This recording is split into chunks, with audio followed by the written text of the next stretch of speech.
ልጆቻችንን ለምን እንመታለን? እንግዲህ ልጆቻችን መምታት በተመለከተ ብዙ ስንነጋገር የአጨቃጫቂ የሆነ ነገር ነው። ነገር ግን ጥናቶች ሁሉ እንደሚያሳዩት መምታት ልጆች ባህሪ አይቀይርም።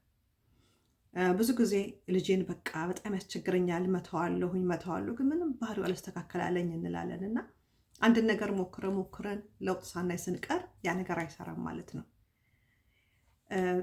እኛ ወላጆች ልጆቻችንን በምንመታበት ጊዜ ምንድን ነው የምናስተምራቸው ነገር? አንድ ነገር ካልተስማማን ያንን ነገር እኛ እንደፈለግነው ለማድረግ መፍትሄው መማታት ነው የሚል ኃይለኝነትን ነው የምናስተምሩ ልጆቻችን። በዛ ላይ ደግሞ እነዚህ ልጆች በመታናቸው ቁጥር ወይም ጭምት ብለው በቃ አንገታቸውን የደፉ የምንላቸዋል አይደለም። በቃ ሁሉም ነገር እሺ ብለው የሚያደርጉ ልጆች፣ የራሳቸው ድምፅ የሌላቸው ሌላም ጉዳይ አብሮ የሚሄድ ነገር አለ፣ በኋላ እናየዋለን። ከዛ ወይም ደግሞ እልህኛ ይሆኑብናል። እነሱም ኃይለኛ ይሆናሉ። ወደኛ እልሃቸው ወደኛ ሊሆን ይችላል፣ ወደ ወንድም እህቶቻቸው ሊሆን ይችላል። ትምህርት ቤት ሄደው ያንን ነገር መቀጠል ሊሆን ይችላል። ከዛ በኋላ ደግሞ ካደጉ በኋላ ራሱ ያ ውስጣቸው የሚቀመጥ ጠባሳ ነው የሚሆነው እና እነዚህ ልጆች በጣም እየተመቱ የሚያድጉ ልጆች ውስጣቸው ፍርሃት፣ ጭንቀት እንዲኖር ነው የሚሆነው ማለት ነው። እነዚህ ልጆች ስለ ራሳቸው ያላቸው ግምት በጣም ዝቅ ያለ ይሆናል። ምክንያቱም ምንድን ነው ያደረገው? ልጆቻችንን ስንመታቸው ዱላ ብቻ ሳይሆን ከአንደበታችን ደግሞ የሚወጣ ነገር አለ። በተማታን ቁጥር መጥፎ ነገር እንናገራለን፣ እንራገማለን፣ እንሳደባለን እና ያ ነገር ምንድን ነው የሚያደርገው? ልጆቻችንን ነው አንተ እንደዚህ ነህ፣ አንቺ እንደዚህ ነሽ እያልን የምንላቸው።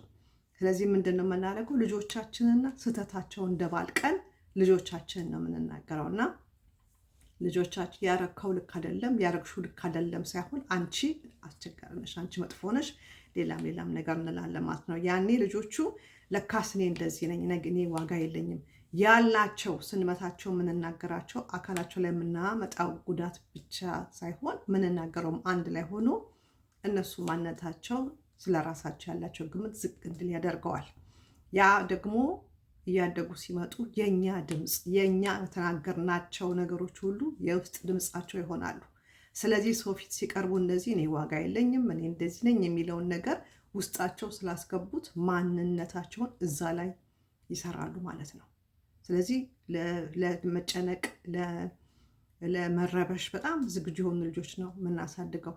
ስለዚህ ይሄ ሌላ ጉዳት ነው ማለት ነው። ራሱ ትምህርት ቤት እንዳልኩት ነው። ትምህርት ቤት ጭንቀት ያለበት ልጅ ትኩረት አድርጎ መማር ይከብደዋል። ስለዚህ እነዚህ ልጆች ሁል ጊዜ ቤት ገብተው የሚመጣው ነገር ስላለ እርብትበት ይሆናሉ። ፈተና ሲሰሩ ፈተናዬን በወድቅ ጥሩ ባላመጣ እቤት ጉዴ ይፈላል የሚለው ራሱ ያ ጭንቀት ትምህርት ቤት ነፃ ሆነው እንዳይሰሩ ስለሚያደርጋቸው የሚያመጡት ውጤት ላይ ራሱ አስተዋጽኦ ያደርጋል። በዛ ላይ ደግሞ እኛ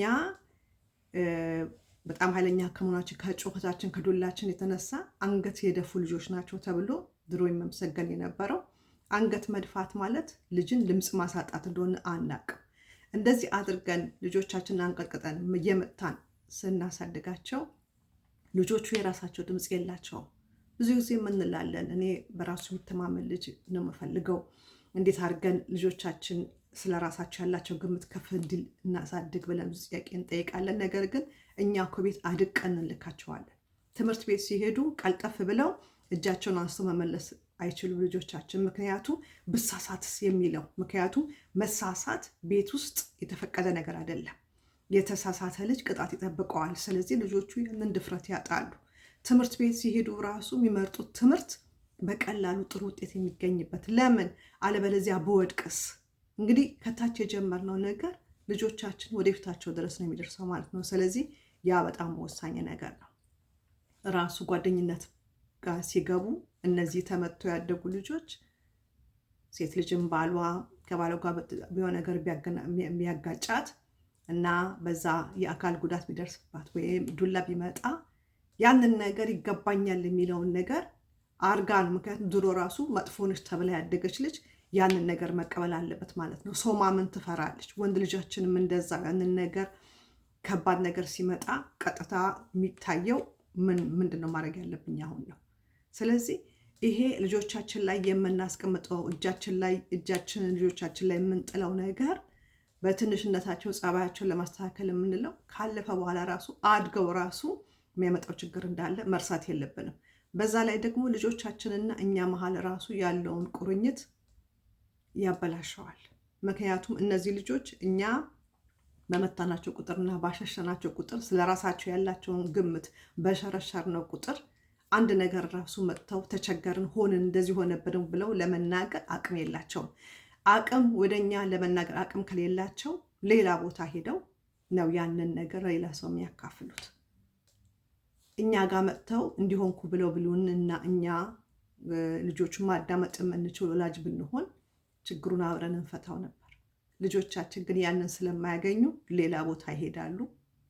ሌላ ቦታ ደግሞ ሲሄዱ እኛ የምንፈልገውን አይነት መልስ አይደለም የሚሰጣቸው። ልጆቻችን ሱስ ውስጥ ሊገቡ ይችላሉ። ልጆቻችን